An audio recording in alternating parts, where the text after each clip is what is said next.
পাগল দিয়া লাইভৰ সকলো দৰ্শকলৈ আমি স্বাগতম জনাইছোঁ আৰু আজি আমি উপস্থিত হৈছোঁ বাক্সা জিলাৰ নবস্তি এটা বৃহৎ অঞ্চলৰ খৈৰাণী গাঁৱত আৰু যিখন গাঁৱত আজি আমি উপস্থিত হৈছোঁ ইয়াৰ বিশেষত্ব আমি আজি আহি উপস্থিত হৈছোঁ আৰু সম্পূৰ্ণৰূপে দাদাই কি ধৰণে কুটিৰ শিল্পত কাম কৰে আৰু কিমান আগৰ পৰা কৰি আহিছে আৰু সম্পূৰ্ণৰূপে তেখেতৰ যিটো কুটিৰ শিল্প আৰম্ভণিৰ যিটো প্ৰণালী সকলোখিনি আজি আমি আপোনালোকক দেখাবলৈ ইচ্ছা কৰিছোঁ। আমাৰ কেমেৰা পাৰ্চনে সম্পূৰ্ণ দৃশ্যটো আপোনালোকক দেখুৱাব।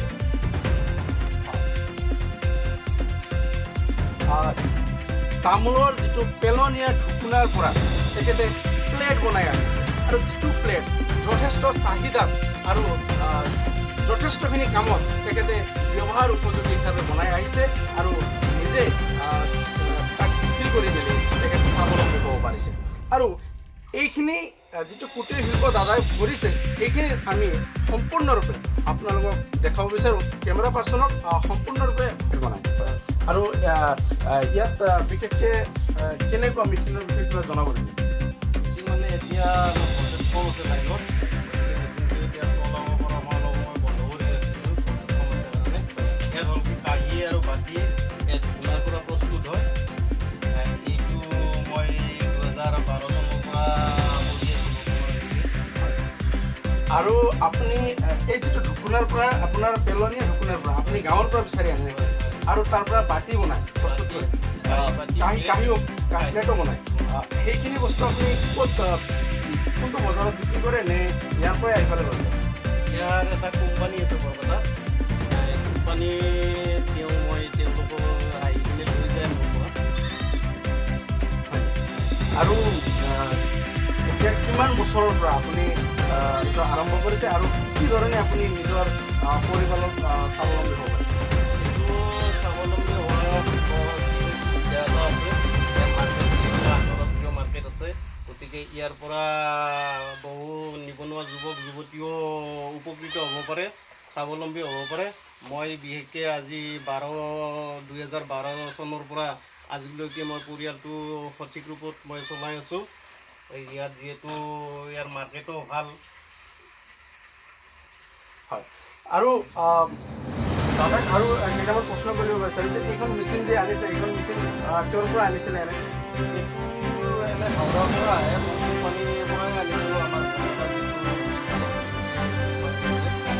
পৰা আনিছোঁ, হাওড়াৰ পৰা আহে।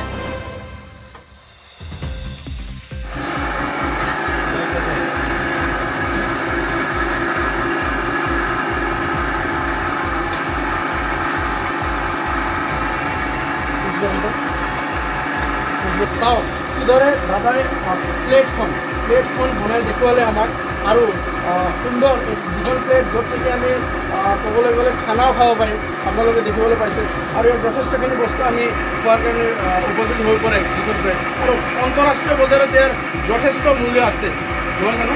আৰু আপুনি এইটো প্লেট কেনেকৈ বিকে? এইখন কাইখনত কোম্পানী আমাক 4 টকা, কিন্তু মাৰ্কেটত ইয়াত 10 টকাৰ তলত নাই, 10 টকাৰ ওপৰত আছে। আৰু এই প্লেটখনত আছে 1 টকা 80 পইচা দিয়ে কোম্পানীয়ে, ইয়াত 3 টকাৰ ওপৰত আছে মাৰ্কেটত। আৰু এনেকুৱা